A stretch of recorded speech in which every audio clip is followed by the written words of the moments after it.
Aries, August certainly seems like an interesting reading. Lots of big energies in here. Many of them good, not all of them. Love is certainly important. That middle card, Queen of Hearts, Queen of Cups, Queen of Hearts, you know. Very, very loving card. And love certainly is the answer. There's been a karmic judgment in the past. I'm sure it's not against you. I've been talking about these karmic judgments, you know. A lot of people have betrayed others. I think a lot of people have betrayed humanity, to be frank. And they are slowly getting their karmic comeuppance. And many of us are increasingly aware of it. Unfortunately, of course, most of them are still not admitting and brass-necking it out, whatever happens. But, you know, things are changing. Keep faith. I don't know if you've lost as a result of things, as a result of maybe the deceptions, and you're now trying to manifest. I mean, it could be anything, but I suspect you're trying to manifest yourself back to something like the position you were in before your losses. We're all going to have to learn new skills, learn new things. The world is changing so quickly. We've got to learn new things. Do you know, I think it goes beyond that. I think our very belief systems are wrong. And we're going to keep finding them knocked down and having to rebuild them somewhat different to match the new circumstances. Not unnaturally, you're worried about all this change. You're lying awake at night worried about it. But, you know, keep faith, keep faith, keep faith. If you could embrace the divine feminine, I'm certain things would be easier for you. But if you can't fully embrace the divine feminine, the nurturing, the love, just embrace happiness. Just embrace happiness. Be happy. Be joyful. Because that's the way you co-create. That's the way you manifest, you know. You're attempting to manifest here. Well, you do it in joy. So, do it in love and joy. So, you know, it looks quite a good reading, if you ask me, but we need to get into it, don't we?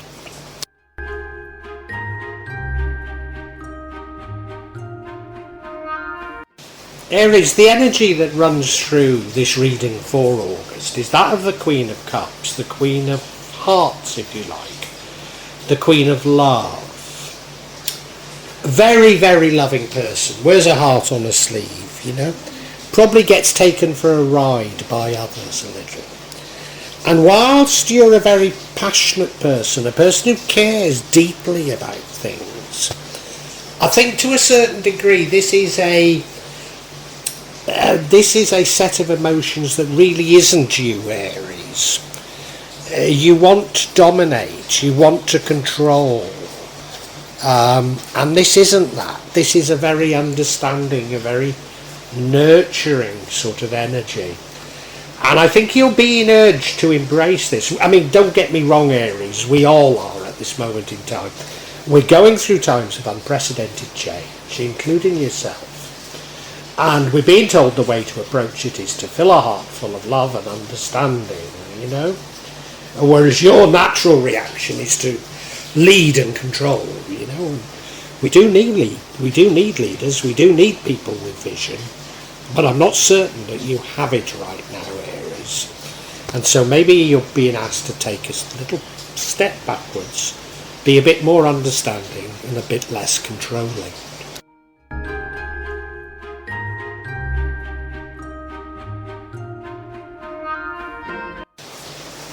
Now, in the past, there's been karmic justice.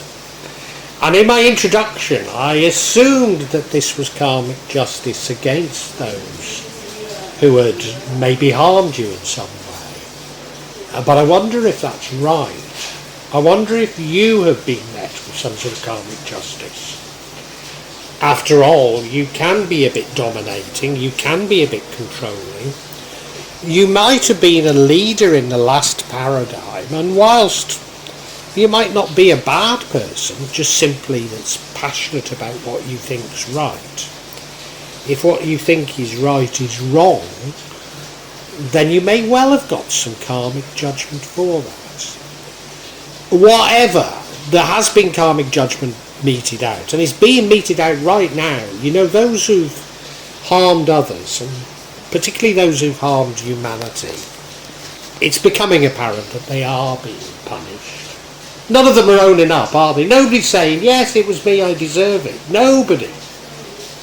Not even us, not even me, you know. What I've done is just been a cog in the wheel, you know. But hey, only doing my job, as the guard at Auschwitz said, you know.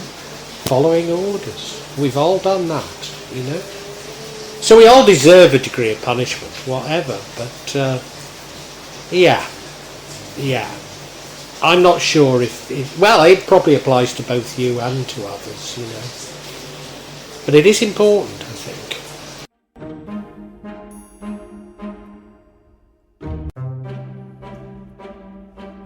And do you know, I might be right that you've lost something through karmic judgment because you're now manifesting. I mean, you might simply have lost something and the karmic judgment harmed the people who took from you, you know.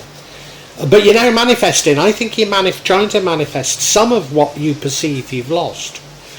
I mean, to be honest, you could be manifesting anything. I could be talking about, you know, maybe you're just being greedy still. I don't know, you know.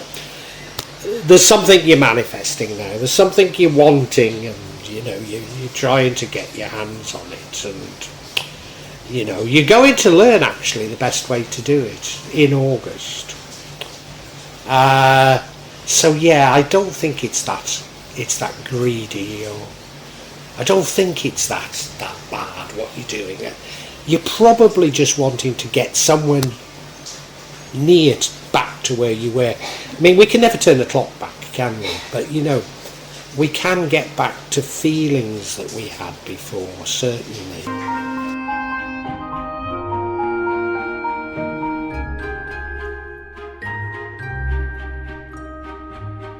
Now, I keep saying that the world's undergoing such massive change, and it is. And we're going to need to arm ourselves with new skills because the world is changing quickly, you know.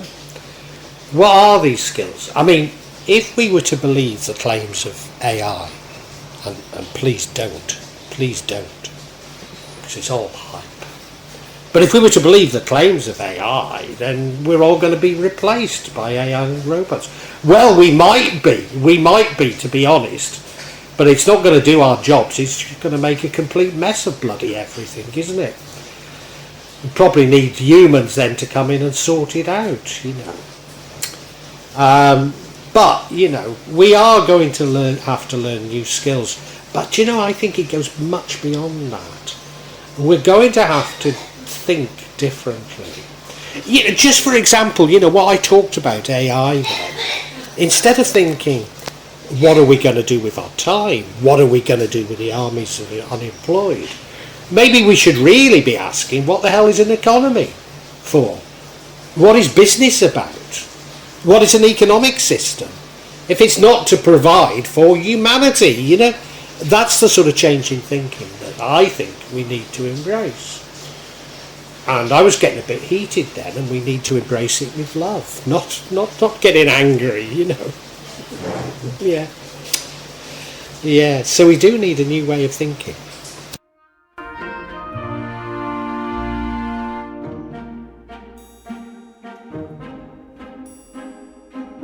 And you know, I mean, I'm still not sure, but I think I might be right that you have suffered somewhat through karmic judgment. Because you're lying in bed awake at night with worry. Now maybe you're just worried of the change that you can feel that's going on. We all are, you know. I mean, I'm going to have to do a vlog all about it. But the problems I've had are just problems that nobody ever believed. Nobody ever believed would occur in this. Certainly not the social democratic world of checks and balances that I grew up in. you know, and so we're all worried, we're all lying awake at night, but I think this is somewhat based on experience in your case. You are worried of change, or you're worried that what has happened is going to keep happening. Yeah, poor you, poor you. It's not nice, I know from massive experience, yeah.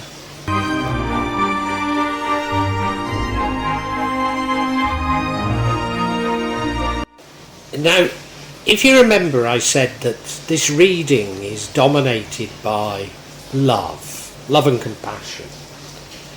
And whilst you are a very passionate individual, you're more passionate about ideas, you know. It isn't love for the sake of love. And the way that the universe would like you to be is the divine feminine, if you like. Somebody who's much more nurturing. Do you know, it's a left and right brain thing, isn't it? The right, much more right brain. Somebody that doesn't look for the obvious, but sees the connections. Somebody that sees the good in everybody and tries to nurture it. Yeah, that's how they'd like you to be. And you know, that is the way you're trying to manifest. And I think you probably are trying to manifest back what you've lost. You're trying to manifest, and it's the divine feminine ultimately that manifests.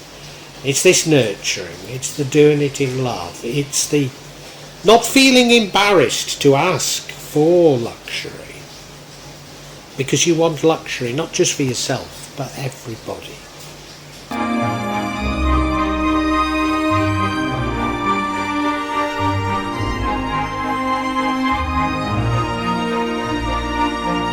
Now, the universe is saying, look, if you can't actually embrace the divine feminine, just be happy, just be joyous, just have a good time. Because it's through this happiness, and particularly if you've got love within this happiness, you know, joy, let's put it that way, then your manifestations will work. So yeah, much better if you can do things via the divine feminine, via nurturing. But if you can't do that, just be happy and jovial with everyone. Have a good time.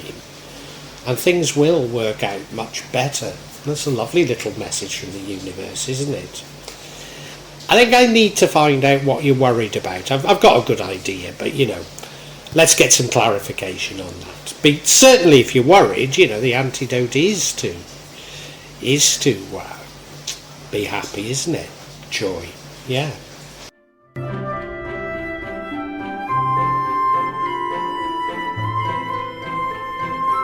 And I want clarity on why you're having nightmares.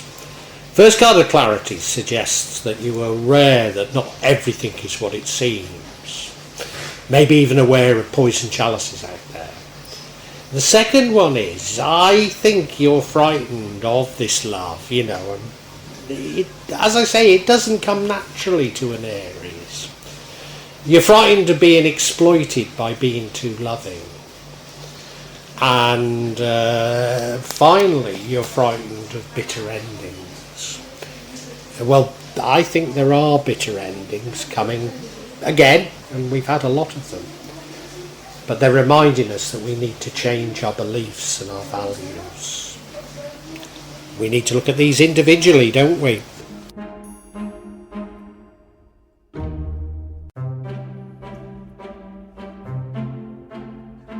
Clarifying what it is that keeps you awake at night with worry.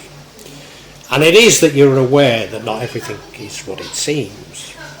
Now, as I say, maybe you have been deceived in the past, and maybe that's simply all we're talking of here.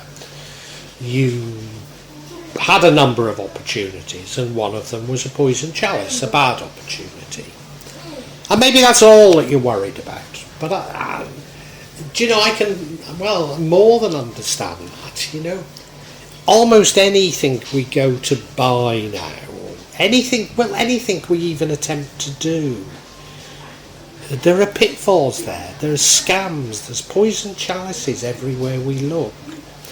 It's becoming so difficult to do anything in this world because of it now, isn't it? So maybe it's simply that, but I think it's more to do with your thinking. I think it's more to do with you beginning to realise that what we think is reality is constructed by others for us to swallow. And you're no longer knowing quite what to believe. Now, we've kept getting these messages that love really is the answer. And I've suggested that unrestricted or love for the sake of love doesn't come naturally to Aries. Aries is a controlling sort of sign, a sign that wants to keep in control.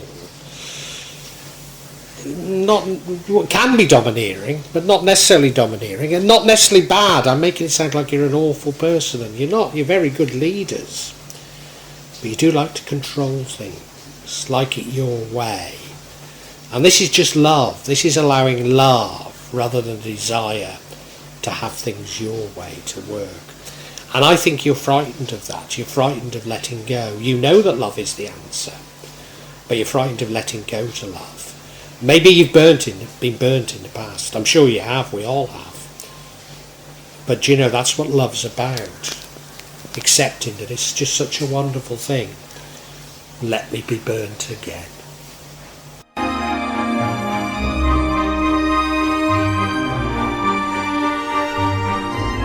Now, the other thing you're frightened about is a tower moment. Sudden and abrupt ending. Everything has to change. Well, that's exactly what's going on at the moment. I'm not saying it's going to happen in August, but this year is a year for many, many towers, for many, many signs. And what I've learned from this year in particular is they're always necessary. And I think this is about a fundamental shift in your belief system. As I say, you're a very controlling, not necessarily domineering, but very controlling type of person, and this year is about you releasing control. So your beliefs do indeed have to change, and you're worried about it, and who wouldn't be, Aries? I do get it, I really do. But you are going to have to change. You are going to have to change, Aries.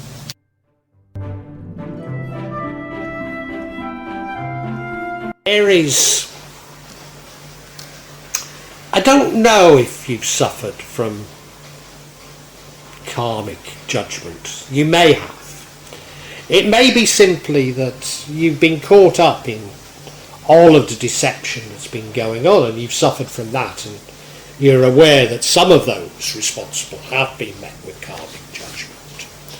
And I think you're trying to manifest your way back to something like where you were before. You, I think, do know that love is the way to manifest, but you struggle with that because you like to keep control of things. You're an Aries, for God's sake, So you like to control things, which is why I think that maybe, just maybe, there was some sort of karmic judgment against you, but it's not necessarily, it doesn't have to be there. But you are worried, you're very worried. You're very worried of taking a wrong decision. You're very worried of filling your heart full of love and being taken for a ride, even though you know that's what you've got to do. And you're very worried that you're going to lose everything and have to rebuild. Now, this losing everything and rebuilding, I think, is more about letting go of your beliefs and values and changing in that way. And I think you're somewhat resistant to do that, but you're going to have to do it at some point. Now, in terms of manifesting, it'd be much better if you could embrace the divine feminine and be much more nurturing in manifesting. But what the universe is saying to you is, look, that might be difficult for you, Aries, being the sort of personality you are. So just have fun. Just manifest in joy. Just do everything with a sense of joy. And it'll work out an awful lot better.